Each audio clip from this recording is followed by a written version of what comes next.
Hey guys, welcome back to my YouTube channel. And ఫైనల్గా మేమైతే ఈరోజు కాచిగూడ రైల్వే స్టేషన్కి అయితే వచ్చేసాము. అండ్ మేమైతే తిరుపతికి వెళ్ళిపోతున్నాం గాయ్స్. ఆల్రెడీ మేము ముందు వ్లాగ్స్లో చెప్పాము నెక్స్ట్ తిరుపతి వ్లాగ్స్ వస్తాయి, తిరుపతికి వెళ్తున్నామని. అండ్ ఫైనల్గా మేము కాచిగూడ రైల్వే స్టేషన్కి అయితే వచ్చేసాము. అండ్ ట్రైన్ కోసం వెయిట్ చేసి ఫైనల్గా ట్రైన్ వచ్చేసింది. ఇంకా మా డాడీ సీట్స్ అన్ని చెక్ చేసుకొని అందరం కలిసి ట్రైన్ ఎక్కేసాము. అండ్ ట్రైన్ మంచిగా ఎంజాయ్ చేసాం ట్రైన్లో మేము Venky movie train comedy scenes కూడా చేయడం జరిగిందనమాట.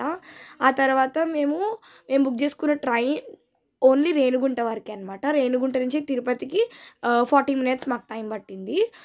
మాకు టికెట్స్ దొరకక మేము రేణిగుంట వరకు ట్రైన్ని బుక్ చేసుకొని రేణిగుంట నుంచి తిరుపతికి 40 మినిట్స్ మేము ఆటోలో వెళ్ళిపోయామన్నమాట. 12 మెంబర్స్ ఉన్నాం కాబట్టి సిక్స్ ఒక ఆటోలో 6 ఒక ఆటోలో అడ్జస్ట్ చేసుకొని రేణిగుంట ప్లాట్ఫామ్ దిగి ఆటో మాట్లాడుకొని అండ్ ఫైనలీ రేణిగుంట దిగి మేమైతే స్టార్ట్ అయిపోతున్నాము.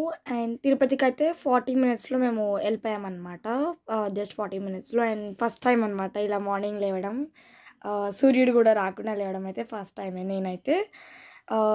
ఫస్ట్ అయితే మేము ఇప్పుడు ఎక్కడికి వెళ్తున్నామంటే తిరుపతికి వెళ్ళిన తర్వాత విష్ణు నివాసంకి అయితే వెళ్తున్నాం అనమాట.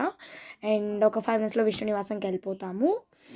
అండ్ ఫైనలీ విష్ణు నివాసంకి అయితే వచ్చేసామన్నమాట. అండ్ మేము తిరుపతికి వెళ్ళిన ప్రతిసారి ఫస్ట్ డే పక్కా నడకదారి పెట్టుకుంటాం. అది అలిపిరైనా శ్రీవారి మెట్లైనా పక్కా ఎక్కుతామన్నమాట. అది కొంచెం మేము నమ్మకంగా ఎక్కుతాము. అండ్ లాస్ట్ ఇయర్ నేను మా మమ్మీ పసుపు కుంకం పెట్టుకుంటూ ఎక్కాము. బట్ ఈసారి అవి ఏం లేవు, నార్మల్గా ఎక్కుతున్నాము. అండ్ మాకు ఇష్టమైన పాట అనమాట తిరుపతిలో. మాకు మెట్లు ఎక్కడం, దర్శనం ఈ రెండు చాలా ఇష్టము. అండ్ ఇప్పుడైతే మేము శ్రీవారి మెట్లకైతే జీప్ మాట్లాడుకొని స్టార్ట్ అయిపోయామన్నమాట. అండ్ నెక్స్ట్ వీడియో అయితే మీకు దర్శనం వీడియో వస్తుంది అనుకుంటున్నా. అండ్ ఇప్పుడు అందరం జీప్ ఎక్కాము.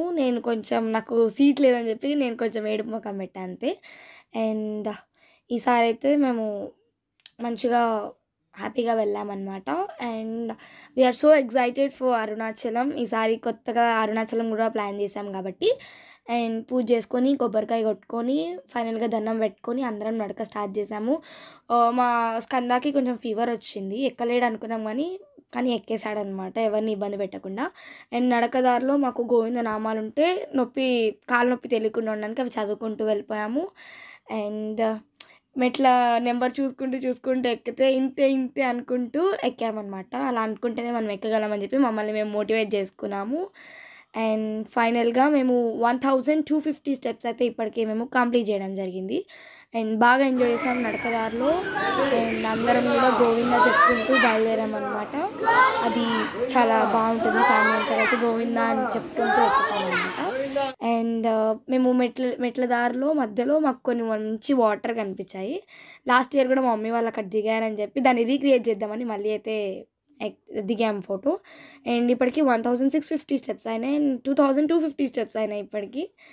అండ్ ఇంకా ఎక్కుతూనే ఉన్నాము. మా పాటి తాతయ్య కూడా ఎక్కరు అనుకుంటూనే ఎక్కారనమాట. పాపం అరుణాచలం కూడా చాలా నడిచారు. అది 14 కిలోమీటర్స్ అరుణాచలం కూడా. అండ్ అది నెక్స్ట్ వ్లాగ్లో మేము మీకు చెప్తాము. అండ్ ఫైనల్గా నొప్పులు పడకుండా కంప్లీట్ చేసేసాము. And 2388 steps. By guys, subscribe.